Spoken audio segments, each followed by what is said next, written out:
Hey guys, now today I want to show you how to make a cheesesteak. It's slightly different from a Philly cheesesteak as the meat will be kept a bit more on the rare side.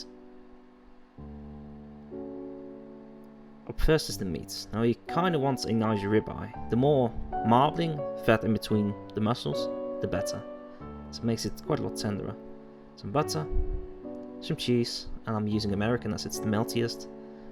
Some salt and pepper, and a pretty big onion. Some garlic and rosemary, though you don't necessarily need those. First up you crush the garlic and you cut up the onion. Now the reason why you crush the garlic is so the butter can better absorb the flavour of the garlic. You don't want to cut these onions too small. If you make them in the small dice, they basically fall out of the sandwich on taking your first bite.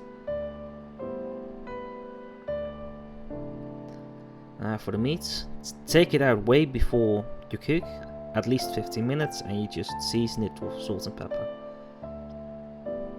More than you think you need, as most of it will fall off in the pan.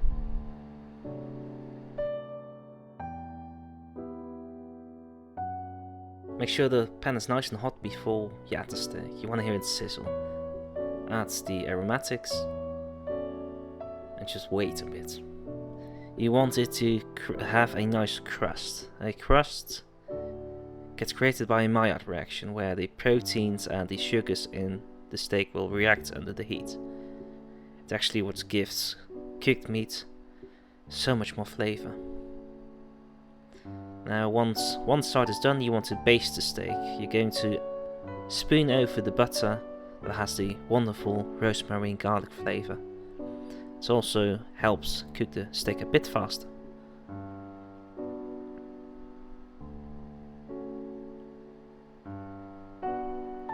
Now for a steak like this, you kind of want to cook it in around 3 to 4 minutes on a medium-high heat.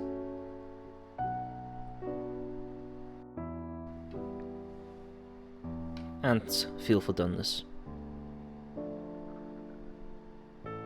Don't throw out the oil.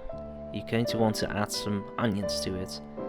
Now what's on the bottom of the pan is called fond. It has so much beef flavour. Now there are multiple ways of getting it out. You can for instance use wine and make a quick pan sauce. But I'm going to use onions today, as it happens to complement the steak perfectly. And just toss them around in the pan a bit. Allow them to absorb the flavour and the oil.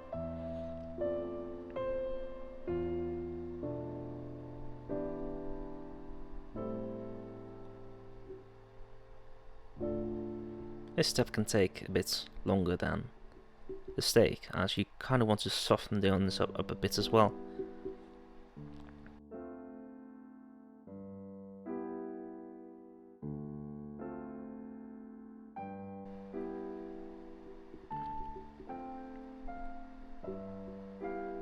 And the smell that came off this is amazing.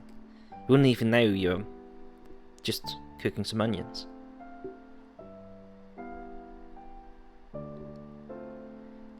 You want them to be completely translucent before you go on to the next step.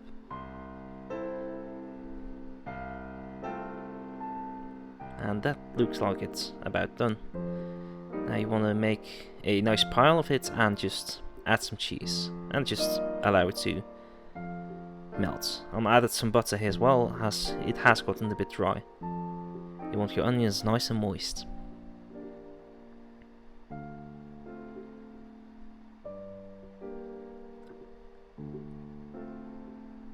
Now once it's ready for the cheese, you kind of want to work pretty fast. If the cheese stays in the pan too long, it does create a bit of a mess. Cleaning out this pan was horrible, but it was worth it, as the steak was pretty tasty.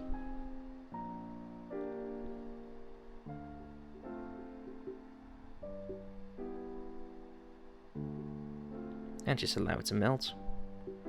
Shouldn't take longer than 30 to 40 seconds. Time to assemble the sandwich. Let's just cut up the steak first. I went for a medium rare. Looks like I've succeeded. It's super tender. It just feels like butter in my hands. Just look at that. I'm cutting it kind of thick as I want quite a lot of steak on my sandwich. I just pile it on. Though only a single layer. If you add more, it will fall out. Just add the onion and cheese, and you have what's pretty much perfect breakfast. And of course I do want to spoil you with a nice cross section.